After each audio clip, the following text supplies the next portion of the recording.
Voici un exercice dont l'énoncé stipule les phrases suivantes. Soit un prisme à base triangulaire. On prend sur la diagonale AB1 un point M tel que le rapport segmentaire déterminé par M, soit 5 quarts intérieur déterminé. Ça, c'est la question déterminée. Ouais, bon, ici, un petit problème.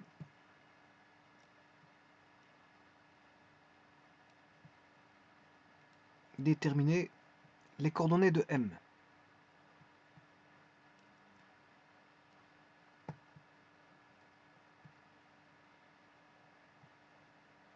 Alors ici, il faut faire attention à chaque mot. Chaque mot a son importance. Je vais les décortiquer. Et ça, c'est la question. Déterminer avec EZ ou ER. Hein. Bon, je peux mettre un ER à la place. Déterminer les coordonnées de M.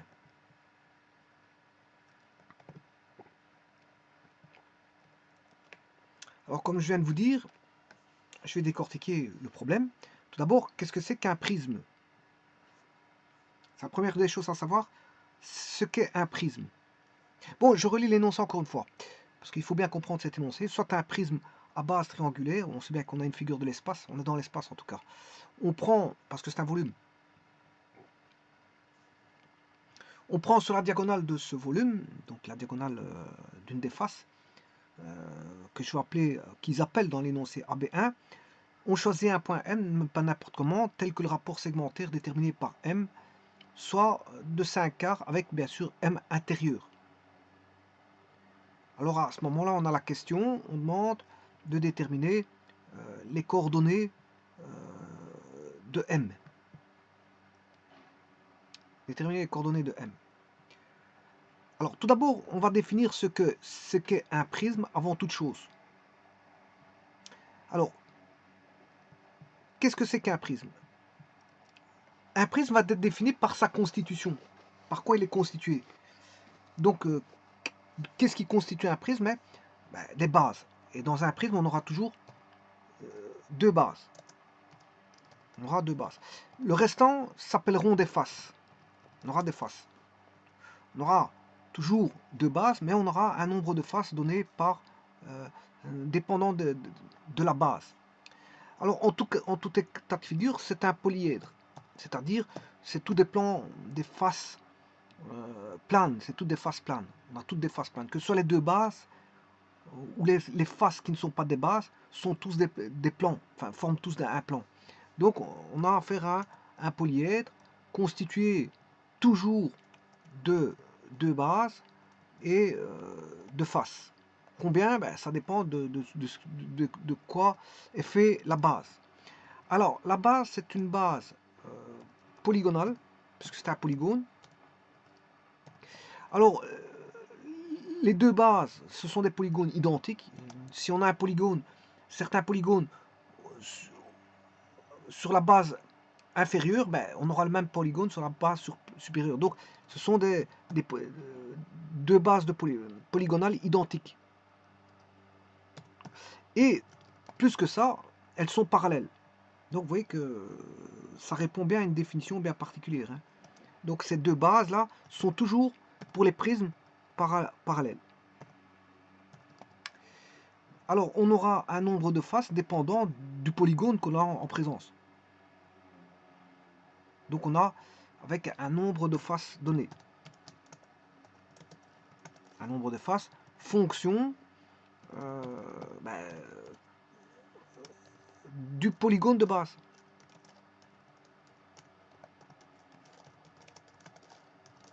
Mais ces faces seront toujours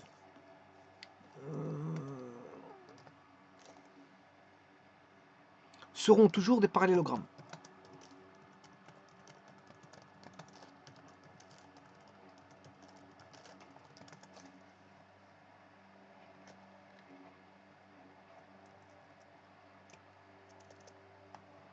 Voilà.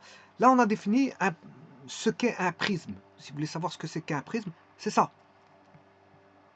Un prisme, c'est ça. Par exemple, je vais prendre voilà, un pentagone ici. Un pentagone. Voilà. Je suis obligé d'en faire une copie. Voilà. Et alors, bon, là, je peux dessiner un prisme. Bon, il n'est pas droit, mais enfin, voilà, j'ai un prisme.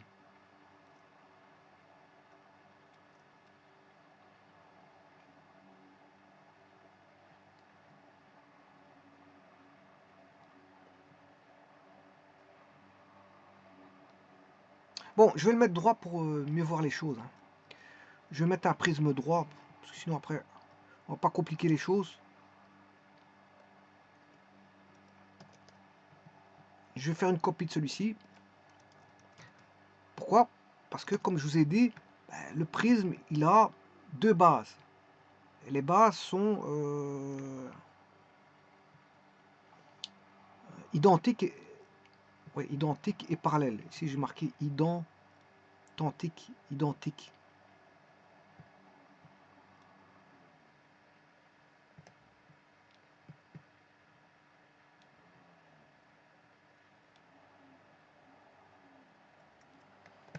Là, je peux réunir. Bon, n'oubliez pas que c'est un polygone. Il y a 5 côtés. Donc là, j'ai ma première face qui est un parallélogramme, la seconde face qui est un parallélogramme, la troisième face qui est un parallélogramme, la quatrième et la cinquième face. Donc on a 5 faces. On a 5 faces. Alors maintenant, ce qu'on peut faire pour les besoins de la vue de l'observation, on considère que les vues cachées sont en très pointillés. En pointillés. Voilà. Donc comme ça, on a une certaine vue du polygone. Enfin, du prisme, je m'excuse, du prisme. Alors maintenant, je vous montre ici, on a la base B1, base supérieure, qui est ici un polygone, base supérieure. Là, on a la base inférieure. Alors, je vais vous mettre en jaune pour ne pas confondre tout. On a la base supérieure et la base, non, pas ça, la base inférieure. Non, ça c'est, voilà, j'ai rien dit parce qu'il n'est pas refermé, hein, je m'excuse. J'ai mis des traits interrompus, il faudrait que je le referme pour savoir mettre. Voilà. Bon, enfin bref, vous avez vu la base supérieure et la base inférieure. Maintenant, ce qui concerne les faces, j'ai mis ici deux bases, une base supérieure et une base inférieure, avec une, deux, trois. Bah, derrière on a encore deux faces, on a 5 faces. Donc quand on a un pentagone, on a 5 faces. C'est ce que je vous disais, le nombre de faces est fonction du polygone de base. Si vous avez un pentagone, bah, vous aurez 5 faces, qui sont des parallélogrammes. Bon, ici, c'est des rectangles, ici. Voilà, tout est droit. Ah, tout est droit ici. Donc j'ai des rectangles. Mais on a toujours des parallélogrammes. Hein. On a toujours des parallélogrammes ici. Bon.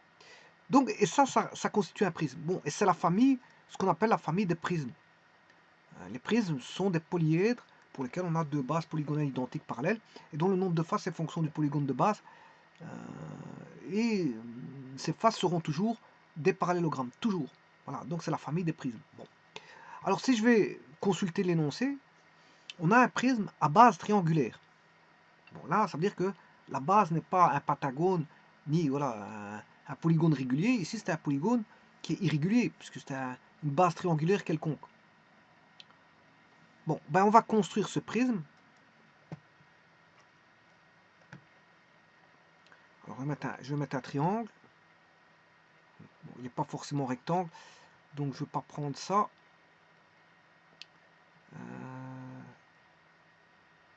Ben, je vais le construire, c'est pas un problème. Je vais construire ce triangle.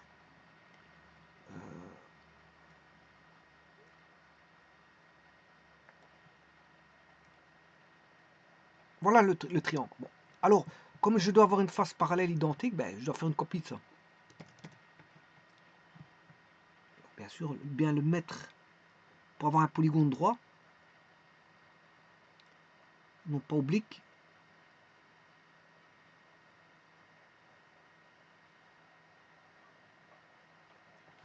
Et je relie les arêtes qui forment les faces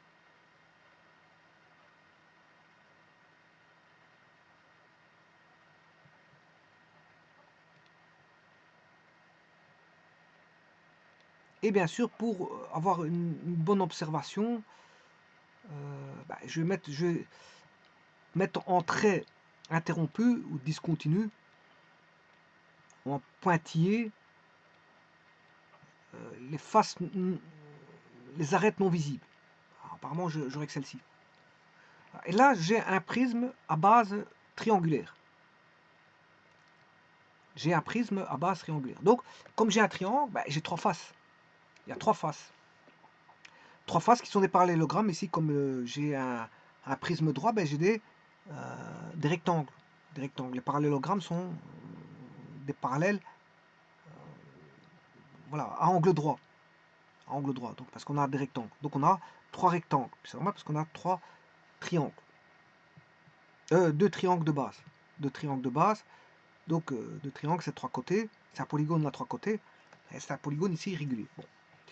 Donc ça, c'est ce qui est donné. Soit un prisme à base triangulaire, on prend sur la diagonale AB1, un point M tel que rapport segmentaire déterminé par M, soit 5 quarts intérieurs. Bon.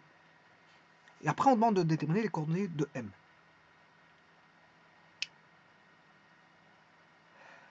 Bon, chercher les coordonnées, c'est dans un repère. C'est dans un repère. Quand on demande de chercher les coordonnées, c'est de chercher les coordonnées dans un repère. Ici, on a un prisme, c'est un repère O, I, J, K. C'est-à-dire qu'on a affaire à un repère spatial parce qu'on a un prisme dans l'espace, c'est un volume, c'est une figure de l'espace, c'est une forme géométrique de l'espace. Enfin, je veux dire, c'est plutôt une figure de l'espace, un volume. C'est un volume, hein, donc appartenant à l'espace, donc j'ai besoin d'un repère spatial avec une origine. Donc je me demande si maintenant il ne serait pas déjà, avant de mettre quoi que ce soit, un repère. Donc il faut que je... Alors le repère n'est pas donné, hein. Il n'y a pas un repère qui est donné, ils ne vous disent pas qu'il y a un repère orthonormé fixé. Donc c'est à vous à le fixer ce repère-là. Alors pour le fixer, il faut le fixer judicieusement sur ce prisme.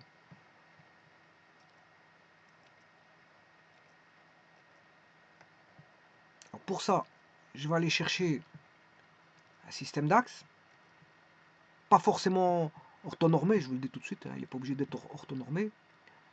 Là, j'aurai I, enfin l'axe X, là l'axe Y,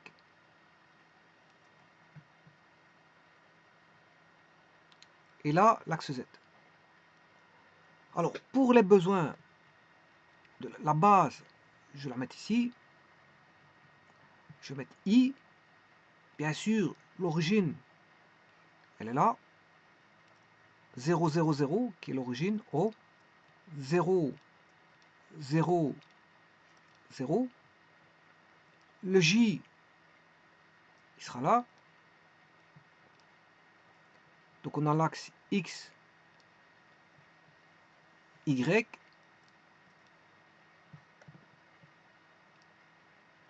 en fait il faut juste répondre à la question de l'énoncé, hein. Rien de plus. Donc moi je mets un repère qui n'est pas forcément perpendiculaire. Bon là, je sais trouver les coordonnées en mettant un repère comme ça. Donc c'est un repère, il n'est pas forcément perpendiculaire. Et je dirais même qu'ici il est droit, c'est un repère droit. Donc ce que je fais ici, je prends un repère droit, tout simplement. C'est-à-dire que voilà, le pouce est sur X, l'index est sur Y, mais le majeur sera sur Z. Il sera montant. C'est un repère droit. Ou un repère droitier. Et le K, il arrive ici, le K. Voilà, j'ai fixé ma base. Donc ce qui veut dire que là, si je mets les arêtes, bon, je vais les appeler A, B, C, B', C', A'. Ça veut dire que le point A, ben, il a pour coordonnées 0, 0, 0. C'est l'origine. C'est mon point O. A, c'est O. A est confondu avec l'origine O du repère. Le point B, c'est x égale 1, y vaut 0 et z vaut 0. Le point C, ben, c'est x valant 0, y vaut 1 et z vaut 0. Le point D, enfin il n'y a pas de point D, je m'excuse. Le point A',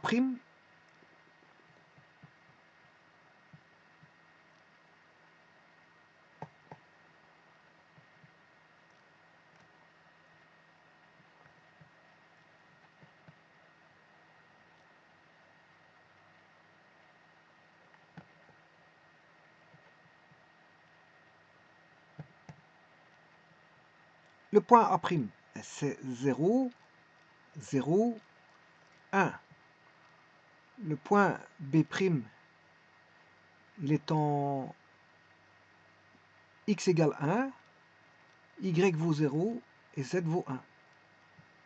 Et le point C', ben, il est en 1, 1, 1. Il est en x égale 1, y égale 1, z vaut 1. Et en fait, on a tout, en fait. On a tout. Je veux dire, c'est une permutation circulaire. Voilà, du 1, en tenant compte du 0, 0, 0 aussi, de l'origine. Donc j'aurai 1, 0, 0, 0, 1, 0, 0, 0, 1. Puis j'ai... Ouais, par contre, il en manque un. C'est le...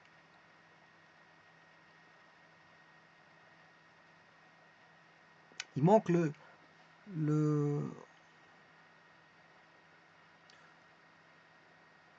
B'.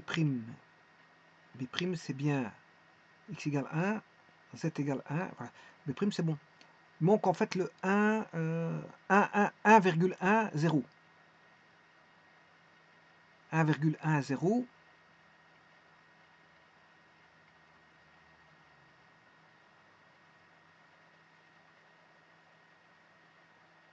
Voilà, il manque des coordonnées, c'est pas grave. Bon, voilà, en tout cas, celles-là, elles sont bonnes. A, ça fait 0, 0, 0. B, il est sur l'axe X. C, il est sur l'axe Y. A', il est sur l'axe Z. Et à partir de là, le B', mais il est dans le plan OA', B. C'est-à-dire, bon, il a une coordonnée en X et en Z, mais pas en Y, puisqu'il est sur le plan AB, B', A', qui est sur le plan OA, B', A', c'est-à-dire le plan OX, OY. Donc j'ai qu'une coordonnée en X et en Y, j'ai pas en Y, il n'y en a pas. Bon, ceci étant dit, je vais voir l'énoncé. La diagonale AB1. Bon, ici je vais changer parce que la diagonale AB1, bon, le A c'est l'origine.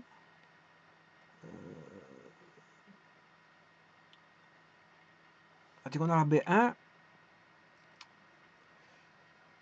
AB1, bon, ici déjà ils ont appelé ça petite a. Or moi, j'ai appelé ça grand A. Alors les diagonales, j'en ai une là, j'en ai une là-bas, j'en ai une ici, j'en ai une là-bas, et j'en ai deux derrière. Bon, les faces arrière, je vais les ignorer parce que je vais travailler sur les faces avant. Voilà. Et je vais ignorer ceci. Et en fait, la diagonale, c'est A. Et A débute à l'origine. Et AB1, en fait, pourquoi B1? Parce que c'est le B'. Parce qu'il y avait AB et AB1. Et ici, le AB1, c'est le B'. Donc, ce qui veut dire que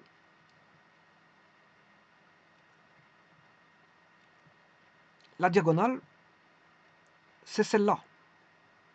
C'est la diagonale AB', qui est AB1. Et M est situé sur cette diagonale. Voilà, on a un point M quelque part. Bien sûr, intérieur, parce qu'elle aurait pu être extérieure, hein, cette diagonale, elle aurait ', être là-bas, voire là-bas, extérieur. Ben ici, le point M est intérieur au segment AB'. Il peut être extérieur, mais ici, il est intérieur. M. Mais pas n'importe où. Il n'est pas n'importe où. Alors, où est-il? Mais ils vous le disent dans l'énoncé.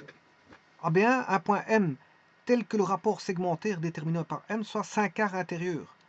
Et à ce moment-là, une fois qu'on sait où il se trouve, pour déterminer les coordonnées, c'est assez simple. Hein. Le tout, c'est de savoir où il est. Où est situé ce point M sur le segment. Une fois qu'on a le point M, les projections, c'est facile à faire. Hein.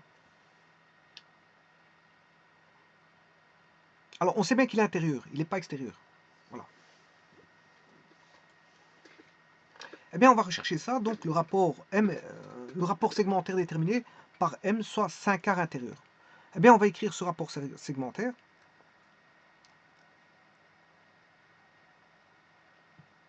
Alors, comment pourrait-on écrire le rapport segmentaire?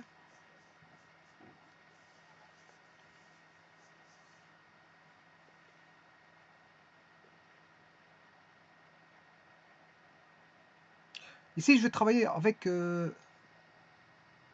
3 points, A, M et B'. Je vais travailler avec 3 points, A, M et B'.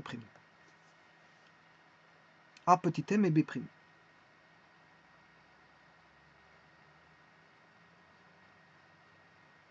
Bon, je vais mettre ça dans une face avant, hein, parce que sinon... Bon.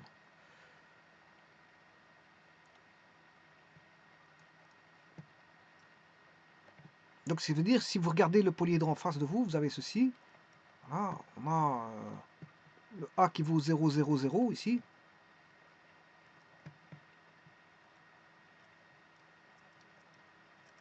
Le A, c'est l'origine. Alors, on sait bien qu'on a B' qui est là.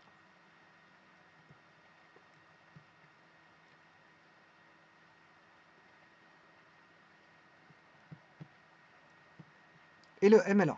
Quelque part, je ne sais pas où. Hein. Bon, 5 quarts.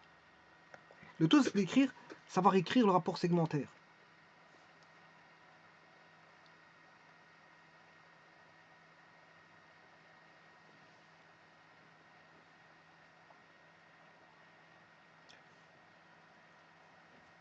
Bon, ce rapport segmentaire,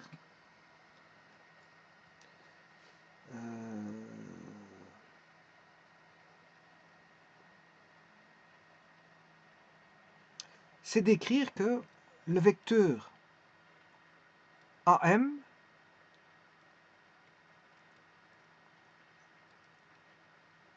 est égal à lambda fois le vecteur M B'. Voilà. Où lambda est le rapport segmentaire. Lambda, il est connu, ça fait 5 quarts.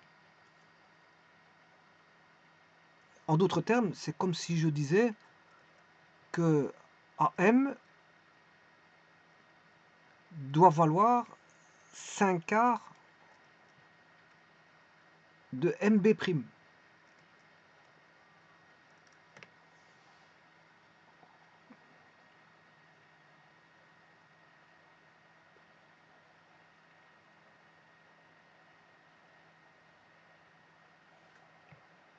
Alors, AM, par abus d'écriture, je vais faire des abus d'écriture, mais on s'en fout. Il y a des choses qu'on pourrait, bon, on pourrait écrire, mais faudrait mettre sous forme voilà, voilà, de remarques. Il faut faire attention aux écritures que je vais écrire, mais je vais le faire quand même.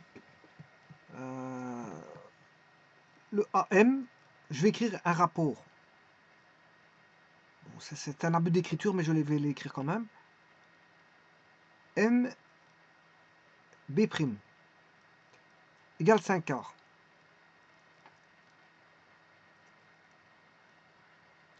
Alors, si... Attends, je vais faire l'écriture du rapport. Si ici, on a l'existence d'une proportion alpha pour AM, au niveau de la distance AM, de la longueur du vecteur AM, je vous dis, il faut écrire avec des pincettes ici, parce qu'il faut faire très attention si on joue avec des vecteurs. C'est pas, voilà, c'est pas un rapport de normes qu'on est en train de faire ici. Enfin bref. Et là, parce que le rapport de... Voilà, un vecteur divisé par un vecteur ne donne pas un nombre, hein, je vous le dis tout de suite. C'est pour ça que je vous dis, il faut faire... c'est une écriture abusive. C'est voilà, c'est une écriture abusive. Je préférais parler de distance. Donc ici, la longueur de m, si elle vaut alpha, enfin, si on a alpha, l'autre là-bas, ben, j'aurai la totalité, A', AB' c'est la totalité, c'est 1, j'aurai 1 moins alpha. Et maintenant, je peux mettre le rapport, c'est-à-dire que j'aurai AM, il vaut alpha, sur 1 moins alpha. Et je vais déterminer la valeur de alpha.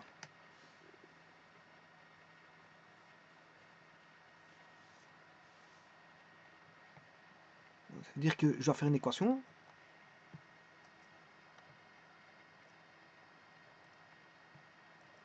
Vous voyez, ceci, on peut l'écrire. J'aurais pu l'écrire. Il y a une façon d'écrire ça. Hein. Plus facile.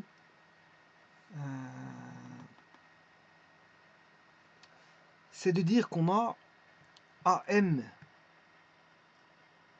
A M virgule B'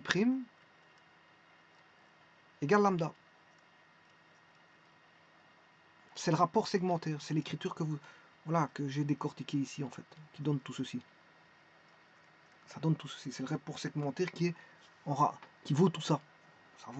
Toutes les écritures là sont synonymes de AMB'. C'est les rapports segmentaires en fait. Mais maintenant on va rechercher ce alpha. J'ai une équation. Donc j'ai 5 quarts.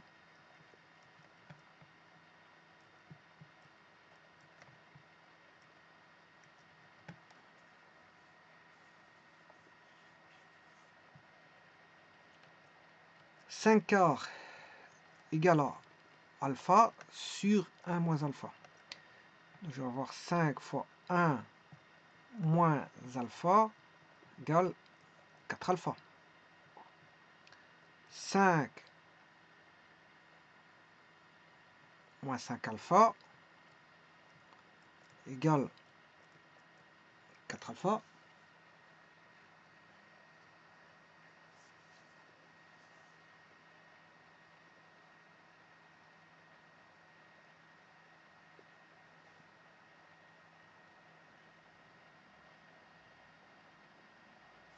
Euh, 5 moins 4 alpha, oui, c'est bon. Donc il fait 5 égale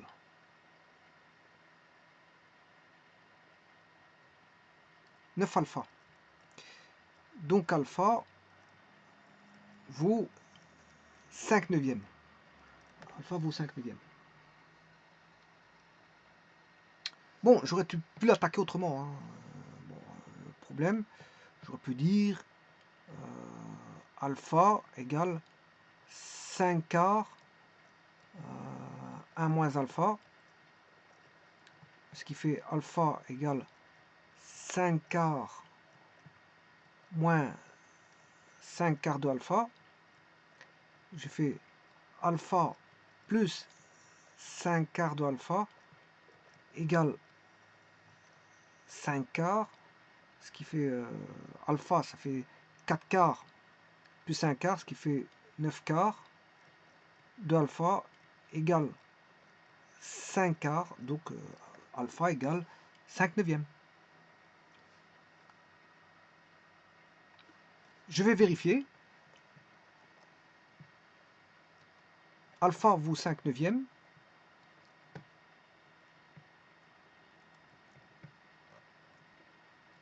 Alors je vais calculer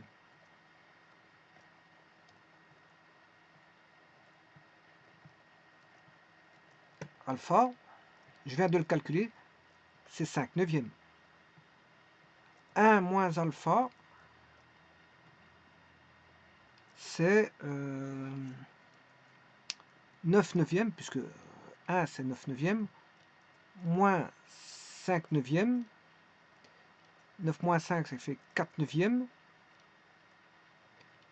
Alors je vais faire maintenant alpha divisé par 1 moins alpha, ce qui fait alpha vaut 5 neuvièmes, divisé par 4 neuvièmes, effectivement on a 5 neuvièmes fois 9 quarts, le rapport segmentaire vaut bien 5 quarts, c'est juste.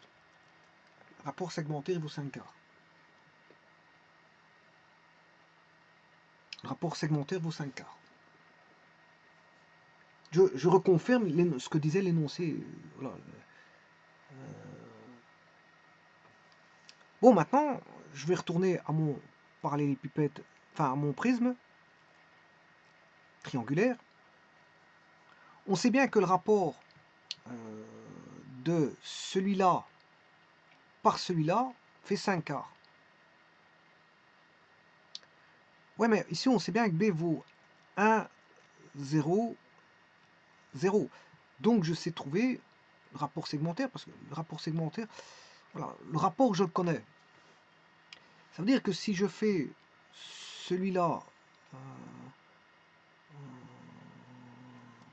celui-là, il vaut 5 neuvièmes. Et l'autre, je ne sais pas combien il vaut, je ne sais plus, je vais de le calculer. 1 moins alpha, 4 neuvièmes. 5 neuvièmes et 4 neuvièmes. Voilà, voilà c'est exactement ça. Donc, je ne sais pas où est mon prisme, je vais aller recopier. Je vais le recopier. Ou alors, je peux l'écrire ici, c'est pas un problème. Là, j'ai 4 neuvièmes, et vous voyez bien que 4 neuvièmes plus 5 neuvièmes, ça fait 9 neuvièmes, ça fait une unité. Ça fait une unité. Donc les rapports, au niveau des rapports, donc on a bien le vecteur AB', hein. Si je fais AM plus MB', ben, ça fait bien une unité. On obtient A', on obtient, voilà, si j'écris niveau vectoriel AM,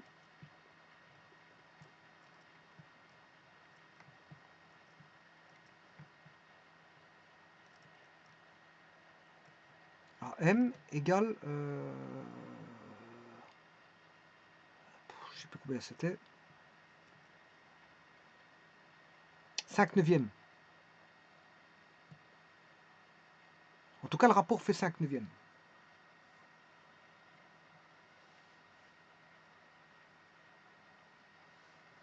On avait 5 neuvièmes.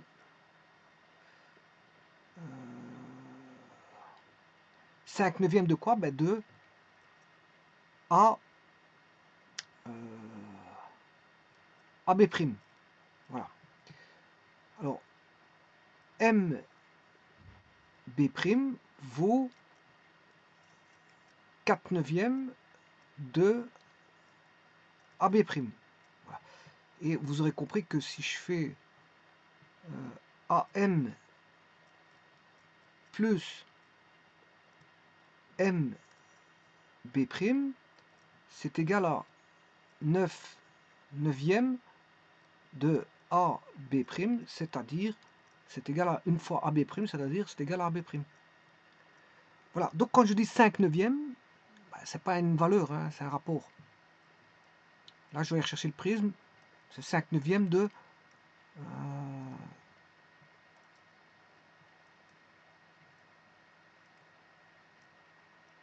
voilà, ça, le alpha, c'est le rapport par rapport à B'. C'est alpha, AM vaut alpha AB'. Voilà. Et que ceci, c'est 1 moins alpha AB'. 1 moins alpha AB'. Donc quand je disais alpha, c'est alpha par rapport à B'. Ici, c'est 1 moins alpha par rapport à B'. Donc, ayant ceci, on sait bien que c'est 5 neuvièmes de AB'. Voilà, ici c'est 5 neuvièmes de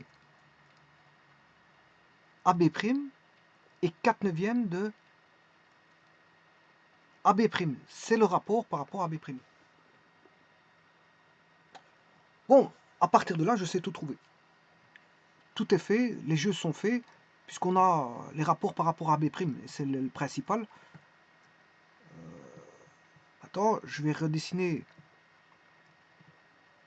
ceci. On a A qui est en 0, 0, 0. A, il est en 0, 0, 0. Le B', il est en 1.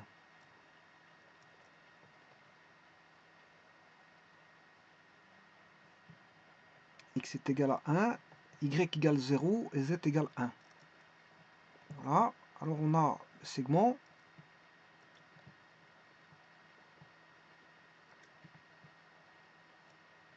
Ici. Alors, qu'est-ce que je peux me dire?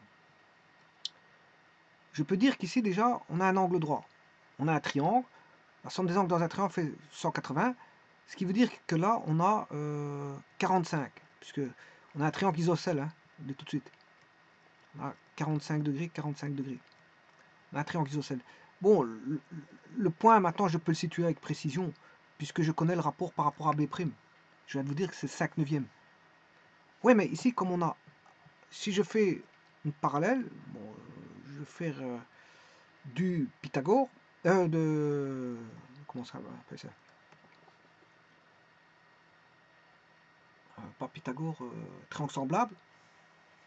Voilà, triangle semblable. Donc ici, on a des triangles semblables. En plus de ça, je découpe par des bandes parallèles.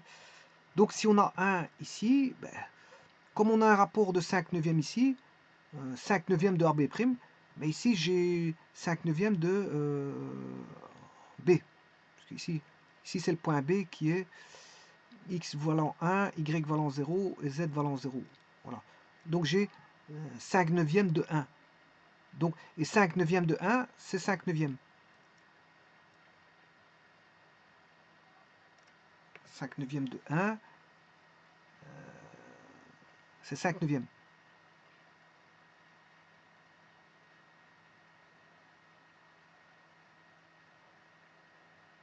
Maintenant, de l'autre côté aussi, c'est pareil. Ici, j'ai le point, je sais pas, j'avais mis C, je crois. Ah, je vais regarder. Non, A', c'était A'. A', c'était Z valant 1, X valant 0, Y valant 0. Donc je sais trouver la coordonnée. Bon, pour Y, le Z il vaudra 0. Hein. Le Y, il est. Puisque je suis dans le plan, enfin, le point M est dans le plan. Je vais vous montrer, il est dans ce plan-là. Donc il n'y a pas de coordonnées en Y. Il y a juste une coordonnée en. Voilà, le point M, il est là. Il est dans ce plan-là, bleu. Voilà, il est là, dans ce plan. Il n'y a pas de composante en Y. Par contre, il y a une composante en X et en Y, et c'est ce que je suis en train de chercher. Donc je fais le rapport ici. Si AB est une unité, j'aurai 5 neuvièmes de une unité. Et là, j'ai une unité. Là, je vais me retrouver avec 5 neuvièmes de une unité. C'est simple comme bonjour. Bon, ce qui veut dire qu'on aura là 5 neuvièmes, bien sûr, rapport. Mais maintenant, je peux trouver la longueur ici. Hein. Je peux trouver la longueur. Alors, la longueur, je peux le faire par Pythagore. Donc, la coordonnée de M, c'est la suivante. C'est x égale 5 neuvièmes, y valant 0 et z valant 5 neuvièmes. Voilà, c'est aussi simple que ça. Bon, mais maintenant, je peux trouver la longueur AM. La longueur AM, je peux le faire par Pythagore. 5 neuvièmes au carré plus Je fais ceci au carré plus ça au carré, racine carrée. 5 neuvième au carré plus 5 neuvième au carré. Ce qui fait 25 81e. 2 fois 25 81e. Donc on aura racine 2, 25, racine carrée de 25, c'est 5, 5 neuvième. Voilà. Ce qui veut dire que la longueur AM vaut exactement racine 2 fois 5 neuvième. Bon, je vais le voir par la trigonométrie. La trigonométrie, qu'est-ce qu'elle va me dire? La trigonométrie va me dire que c'est, si je prends par exemple, ceci je connais, côté opposé, sur l'hypoténuse, donc je vais chercher l'hypoténuse, donc c'est côté opposé sur l'hypoténuse, égale au sinus de 45. Sinus de 45, c'est racine 2 sur 2. Donc j'aurai racine 2 sur 2. L'opposé, c'est 5 neuvième. L'hypoténuse, c'est x, je ne connais pas. Donc, j'ai une petite équation que je vais résoudre tout de suite.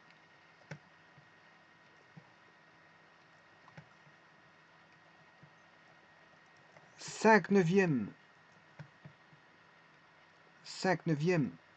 sur x égale racine 2 sur 2, ce qui implique que x égale 5 neuvième sur racine 2 sur 2, ce qui fait 10 sur 9 racine 2. Je multiplie par racine 2 pour avoir 2, pour avoir ceci, et je fais une simplification par 2, ce qui fait 5 neuvième racine 2, donc c'est juste. Voilà, qui fait 5 neuvième racine 2.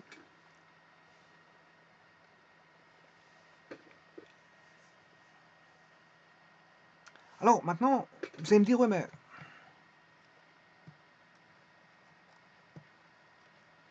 toujours dans ceci,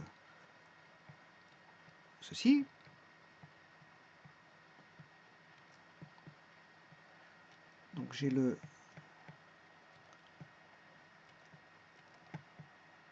A qui vaut 0, 0, 0, B, B', C'. Alors ceci fait le rapport, enfin la longueur AM fait 5 neuvième racine 2. La longueur AB', ben, là on a 1, là on a 1, ben, je fais Pythagore, ça qui fait AB' c'est 1 au carré, plus 1 au carré, ça fait 2 au carré. Donc c'est racine de 2. Donc voilà, AB' fait racine de 2. Bon, j'écris avec, bon, c'est la distance AB', là c'est la distance AM. Maintenant, je vais faire la distance AM sur la distance MB'. Voilà. Donc je vais faire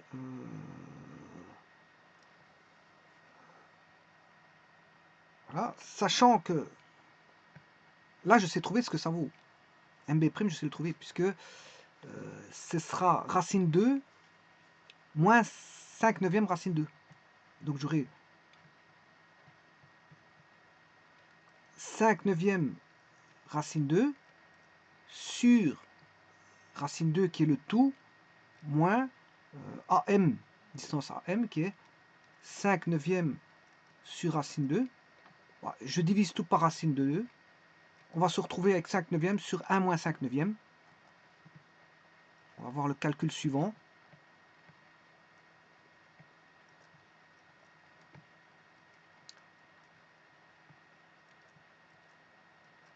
Cinq neuvième sur 1 moins 5 neuvième. Voilà. Ce qui fait 5 neuvième divisé par 9 neuvième moins 5 neuvième. Ce qui fait 5 neuvième divisé par 4 neuvième. Et on retrouve le rapport segmentaire de 5 quarts. Voilà. c'est qu'il prouve bien que le rapport segmentaire vaut 5 quarts, c'est-à-dire le rapport de AM sur c'est AM, distance AM sur M B'. Voilà. Et bien sûr, je vous ai trouvé la coordonnée M qui était 5 neuvième, 0, 5 neuvième. Bien sûr, pour un repère comme je vous ai donné, hein, si vous changez de repère, si vous changez, bon, voilà, vous allez mettre 2, il faut adapter en fonction du contexte. Hein. Ici, c'est parce que j'ai pris 1. B, il était, voilà, ici, on a unité pour aller de là à là. Bon. Si vous prenez 2, ben, faut adapter par rapport au rapport segmentaire. Hein. Si on prend 3, il faut adapter au rapport segmentaire. Donc, voilà, la coordonnée ne sera pas la même en fonction du rapport segmentaire et bien sûr du IJK. Enfin, le IJK, si vous prenez 2 unités, ben, faudra adapter. Enfin, pour le point B, je m'excuse, c'est surtout pour le point B. Si vous adaptez le point B, si le point B vaut 2 ou 3 ou 4, peu importe, il faut adapter, la coordonnée va s'adapter en fonction de ça.